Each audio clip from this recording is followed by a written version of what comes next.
Welcome to the GNAR Podcast. This week we are recapping our trip to Jackson Hole. Yeah, we spent 7 nights there not too long ago, and we were able to ski for 4 days. And it was, as you'd expect, awesome. It was. What did you like more, the skiing or the moose? I've always wanted to see a moose, and as we departed the last day, we did a drive back from Jackson, 12 and a half hours back to California. And that morning we left at 5 in the morning. I was like, damn, this trip would have been complete if I had seen a moose. I literally said these words. You did.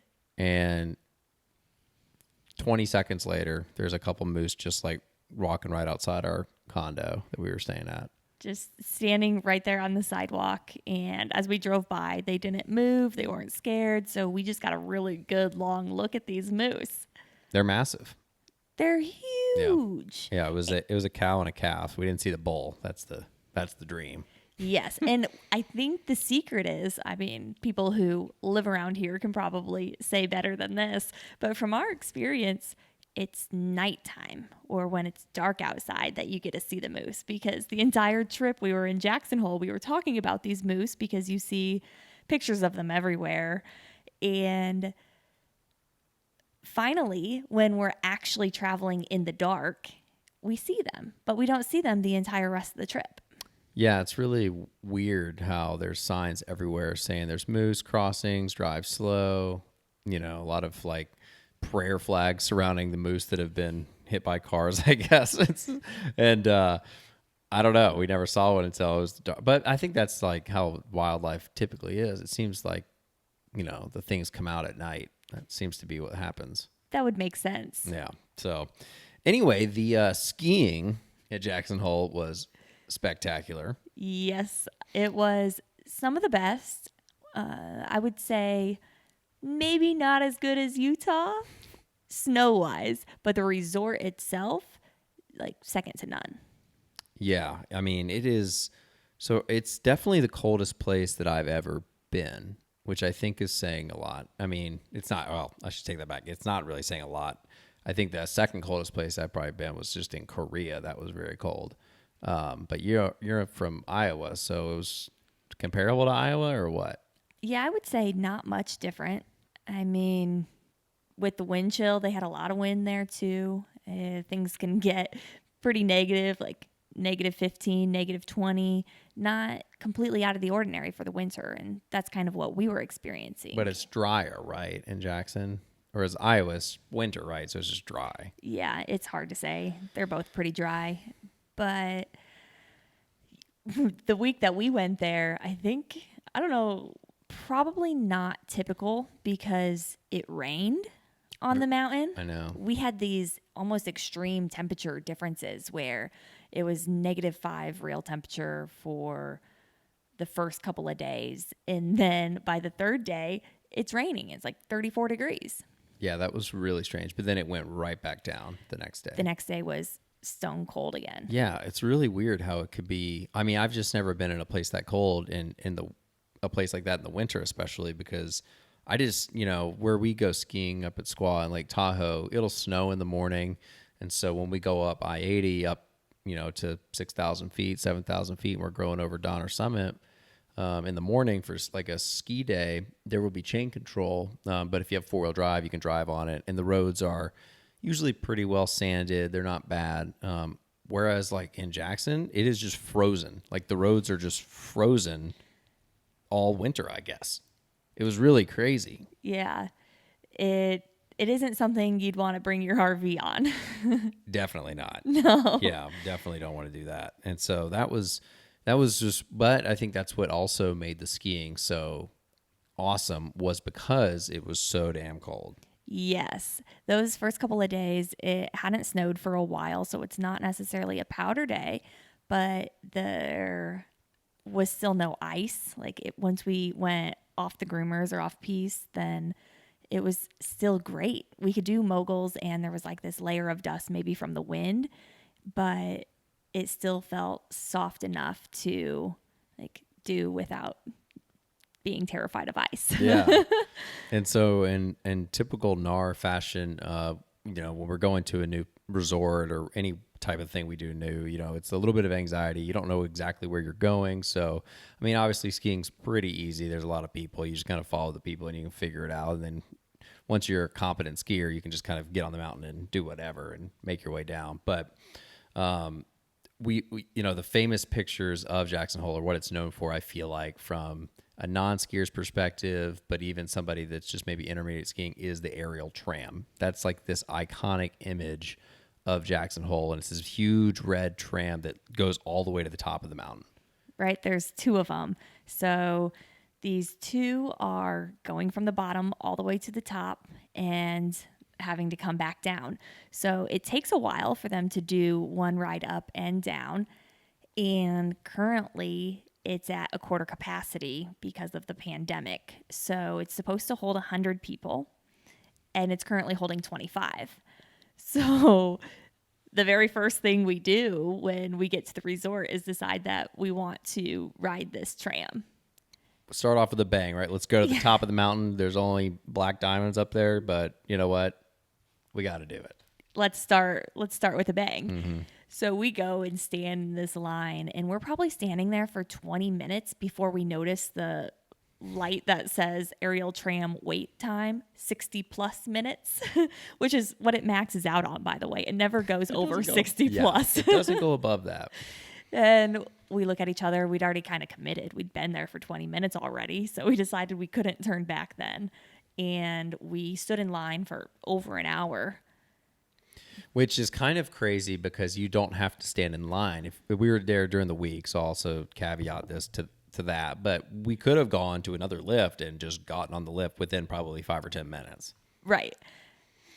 But, you live and you learn. You learn. And it was awesome. So you go up there and there's a hut where you can use the restroom, buy a pretzel, whatever you want to do. Well, you get to see that's Corbett's cabin, but you also, when you're taking the tram up, you get to see Corbett's couloir. Yes. Which you get a really good view of it, which I just learned about it a couple weeks ago. I started watching videos. I don't know how I saw it, probably just because I was thinking about Jackson Hole, that the Google just knew that I was thinking about it. And I started seeing this Corbett's couloir run.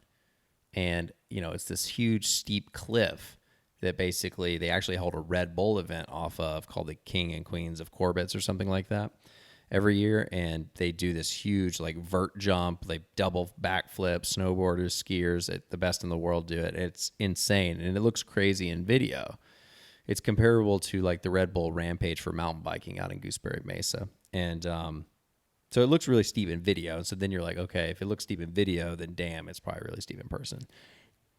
That's one of the reasons that we wanted to do the aerial tram when we got there, is because we knew that when we looked out the window, we were going to be able to see this run.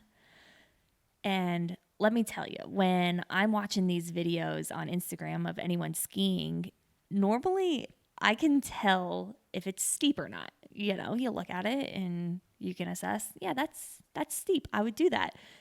That's steep. I definitely wouldn't do that one. Mm-hmm. In the Corbett's one, I mean, you can just look at that and it looks super steep, even from a video.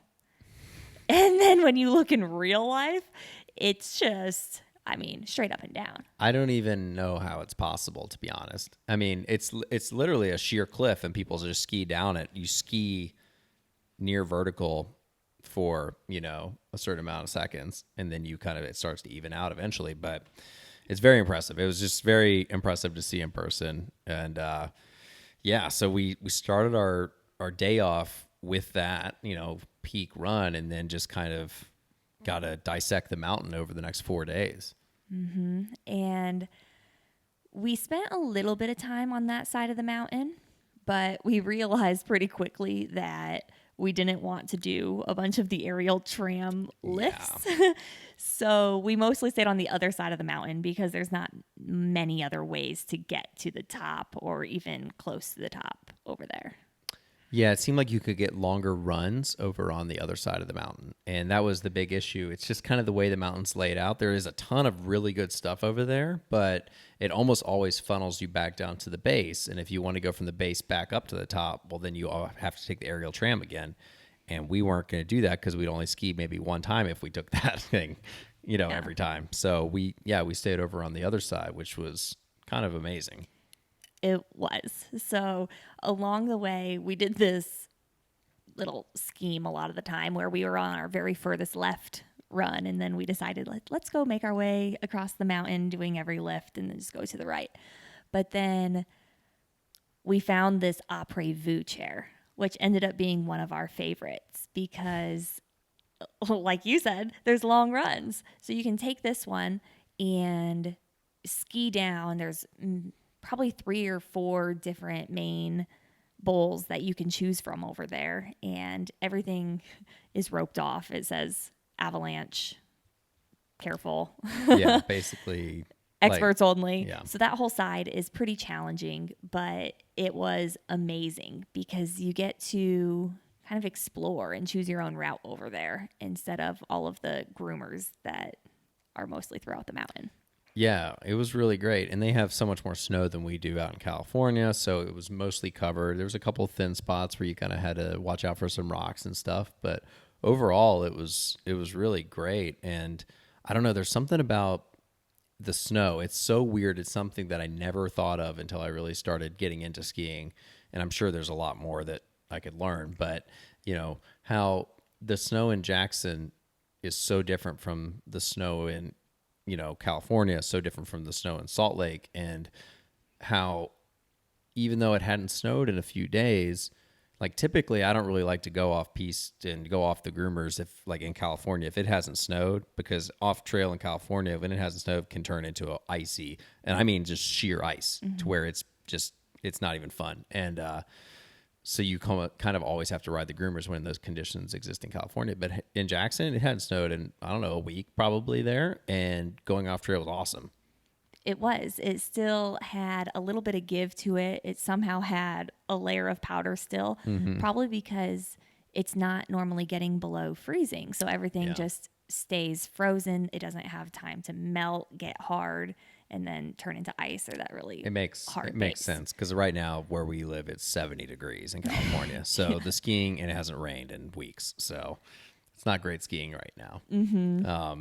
But in Jackson, because it stays so cold, the snow was incredible off the mountain, like on the groomers, off the groomers, everywhere. Yeah.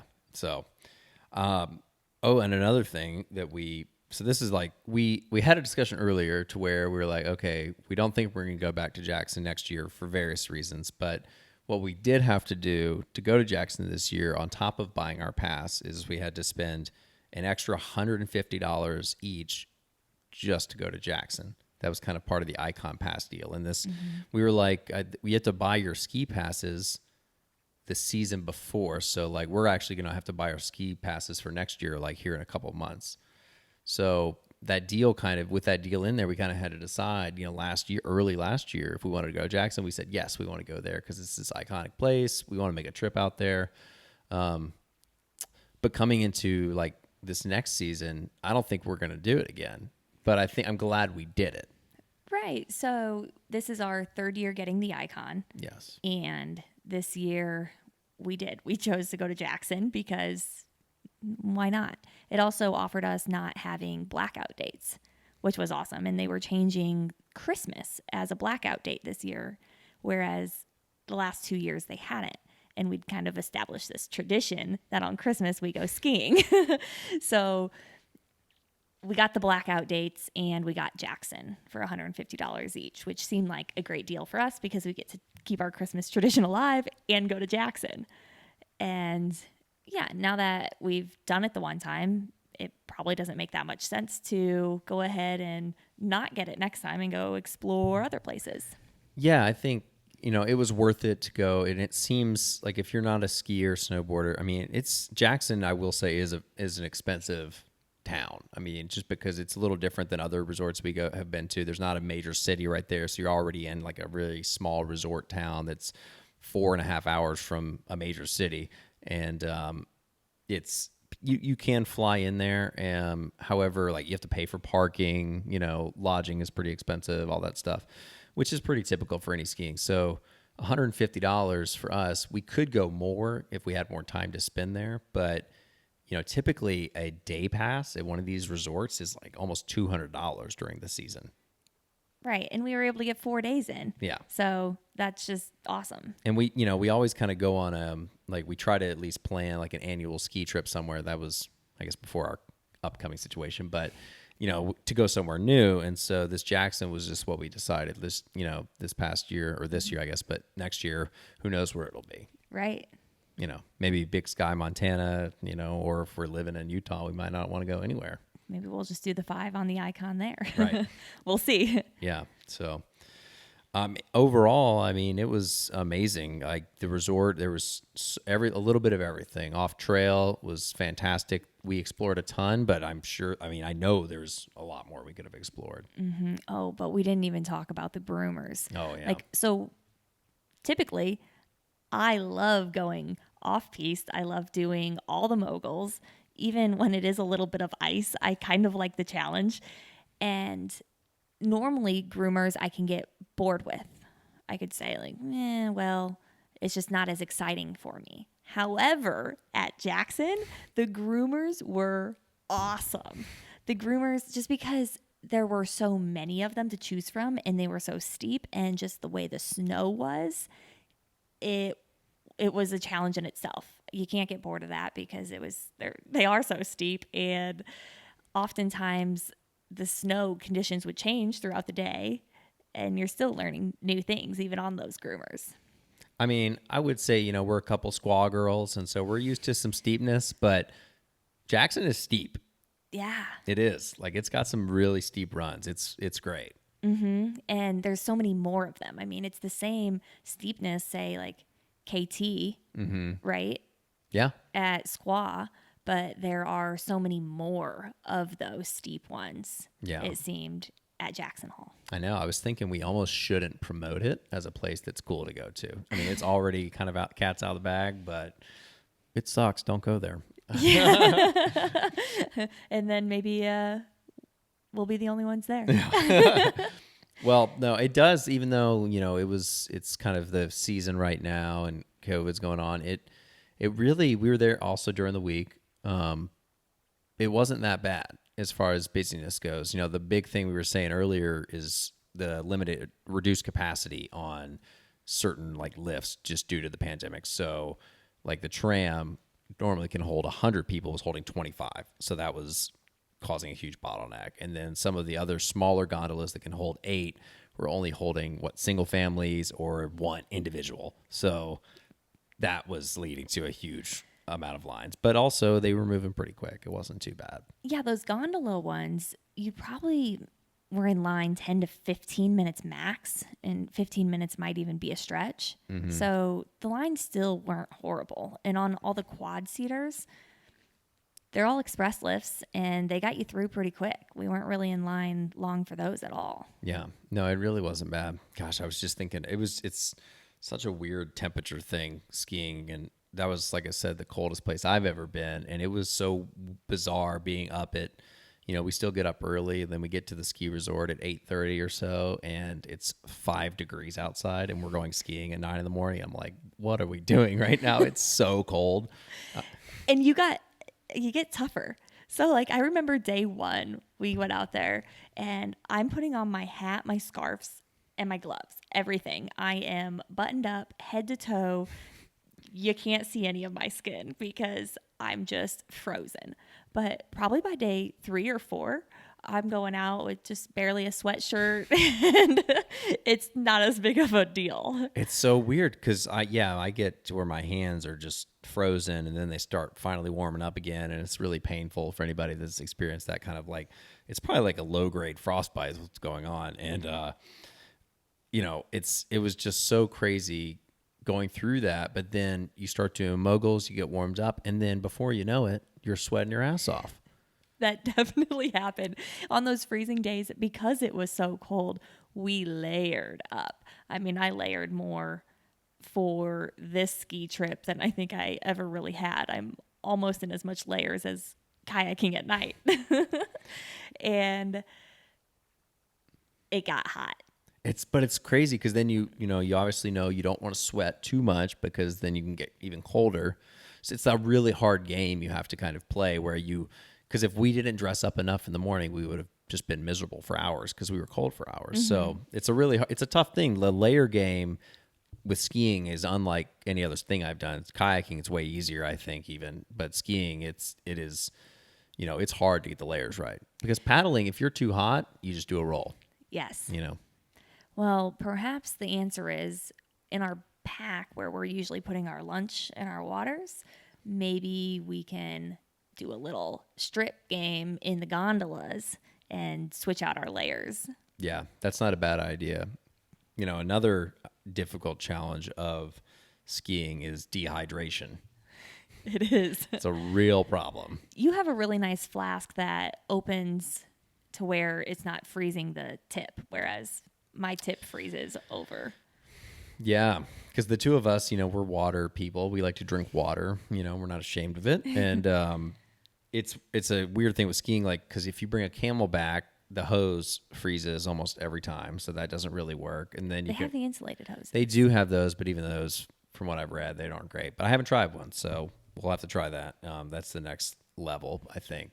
But even you'll bring a backpack sometimes, and you'll have like a bottle in there basically, and that obviously works. But then you have a backpack, so you have to kind of weigh these odds, And we found these like thin little flasks that we can carry, and mine works pretty well. It doesn't hold very much water. No, and my pockets aren't deep enough to hold the water. So that was my struggle. Right. So it's a tough, that's a weird thing. And then you're doing this pretty extreme, sport to where you're burning a decent amount of calories, you're sweating, but then you can't rehydrate as well. So that's a tough challenge. Hey, but maybe the backpack is worth it because that thermos with the hot water and lemon, oh my gosh, that good. Is just such a game changer, especially really nice. Sitting up there having lunch and eating our sandwich or something or burrito and then sipping on our hot lemon water. I do feel like we've like cracked some weird code to where no one else does this. I mean, I guess maybe we're weird that way, but we started bringing our lunch with us on the mountain and hot water, a couple of sandwiches, and we just, or burritos or whatever. And we just like sit up at the top of the mountain somewhere and just sit in the snow. And usually it's after we're pretty warmed up, so it's not too miserable. Mm-hmm. Yeah, we just eat our lunch, and we don't have to go deal with the resort prices and lines and all the crowds and craziness. Mm-hmm.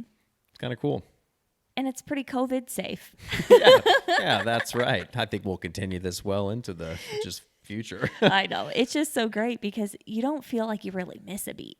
No. You're just in the middle of skiing, kind of decide you're hungry. It's always been off trail somewhere with a really great view in the sun, mm-hmm. and you just sit there and have lunch. Yeah. I'm a huge fan. Yeah. Yeah, it's great. So, I mean, overall, it was one of my favorite trips. We've been doing these. We try to do an annual ski trip and go somewhere new, and this was a really cool one. So, yeah, I'm definitely looking forward to going back whenever that may be. Highly recommend it. Well, we'll see you next week. See you guys later.